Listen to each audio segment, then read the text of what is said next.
பிரபாஸ், அனுஷ்கா, ராணா டகுபதி, ரம்யா கிருஷ்ணன், சத்யராஜ், நாசர், தமன்னா நடிப்பில் இந்த வருடம் பிரம்மாண்டமாக வெளிவந்த படம் பாகுபலி. இப்படத்தை எஸ். ராஜமௌலி இயக்கியிருந்தார். சரித்திர பின்னணியில் உருவாகியிருந்த இப்படத்தின் பிரம்மாண்டம் ரசிகர்களை வெகுவாக கவர்ந்தது. இந்நிலையில் 2 பாகமாக உருவாகி இருக்கும் இப்படத்தின் முதல் பாகத்தை தொடர்ந்து 2016ஆம் ஆண்டு 2ஆம் பாகம் வெளியாகும் என படக்குழுவினர் கூறியிருந்தனர். பாகுபலி 2ஆம் பாகத்தை எடுப்பதற்கான ஆரம்ப கட்ட பணிகள் சமீபத்தில் தொடங்கியது. படப்பிடிப்பு நடத்தப்படும் இடங்களை ராஜமௌலி தனது குழுவினருடன் சென்று ஆய்வு செய்தார்.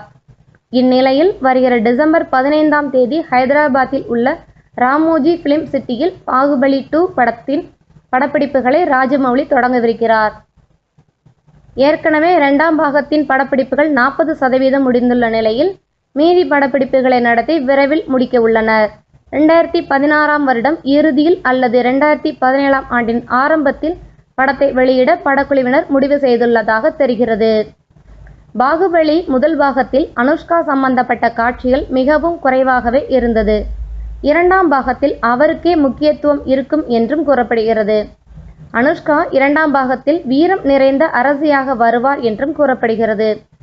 முந்தைய பாகத்தை விட 2ஆம் பாகத்தை இன்னும் விறுவிறுப்புடன் கொண்டு செல்ல இயக்குனர் ராஜமௌலி திட்டமிட்டுள்ளதாகவும் கூறப்படுகிறது.